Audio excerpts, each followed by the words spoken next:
Hello from the Glute Ham Raise, Jim Laird with Jim Laird Strength and Conditioning.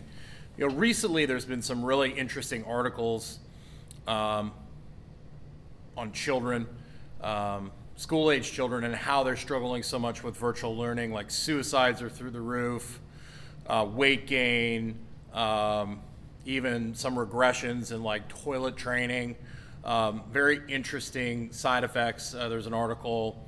I'll share these articles in the comments below in Las Vegas, where basically they're like, there's so many kids struggling with suicide, we just have to get back to school.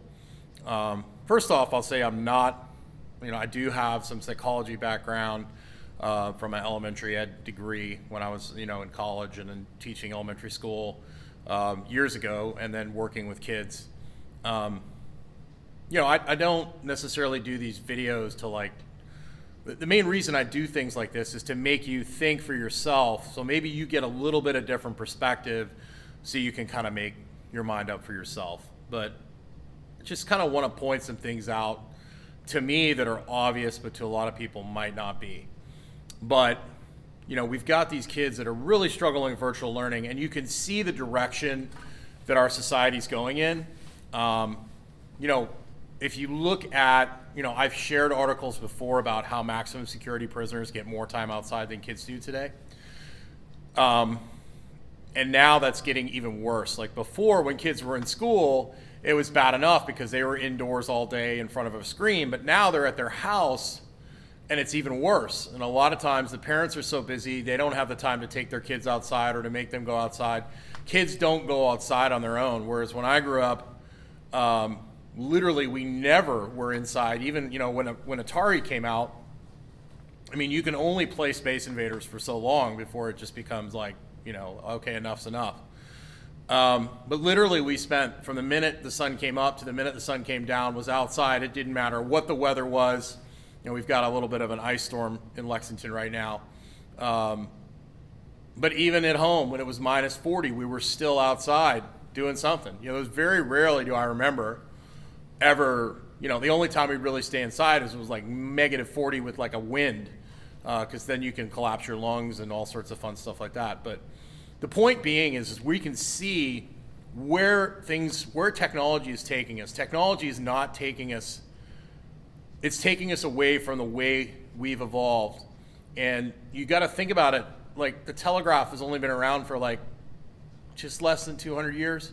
So in 200 years, we've gone from having to do Morse code thing to get a message to somebody to being able to do something like this, which is great. Technology is great.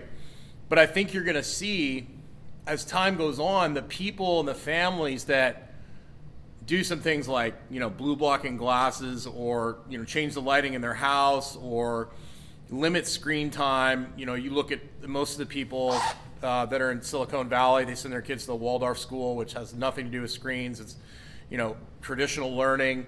It's kind of like, don't do as I say, watch what I do. And so a lot of the people that are high up in tech have got their kids in play-based learning. And you're going to see in the future the difference between a human that makes nature a priority and a human that does not. And finally, we're a year into this thing.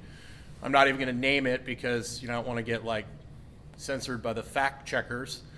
But we're a year into this, and finally I see a mainstream news article from the Wall Street Journal about how spending 2 hours outside every day, not on your Peloton, is the new 10,000 steps. After a year.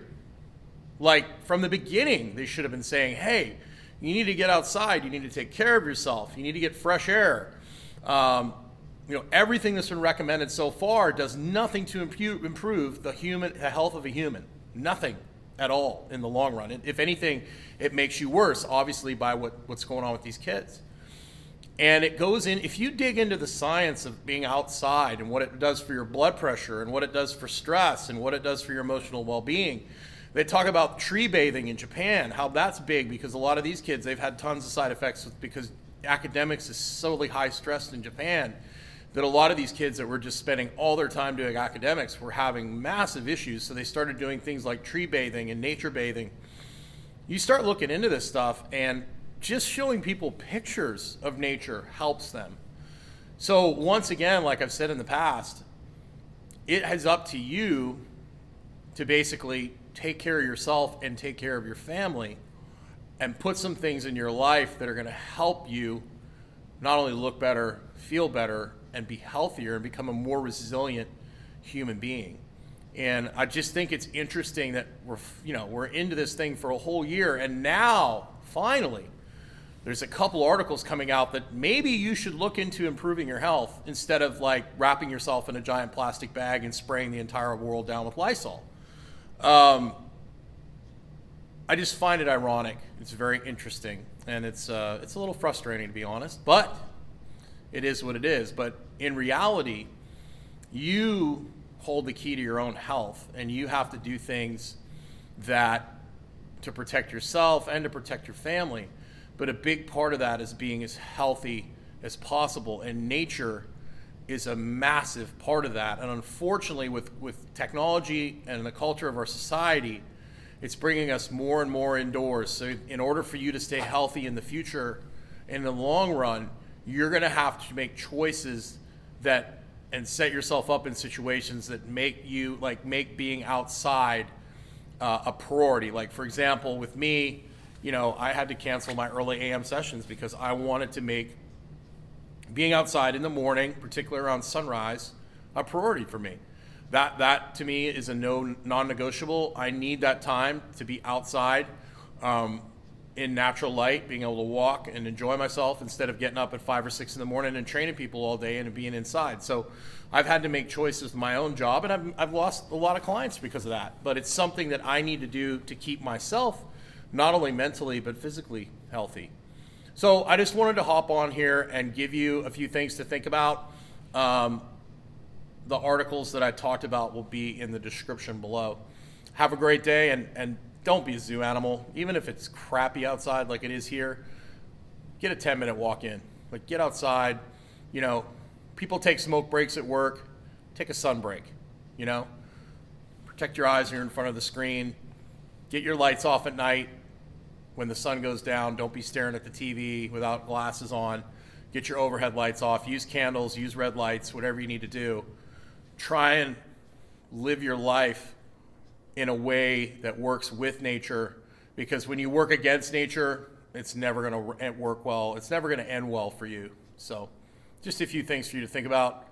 Have a great day.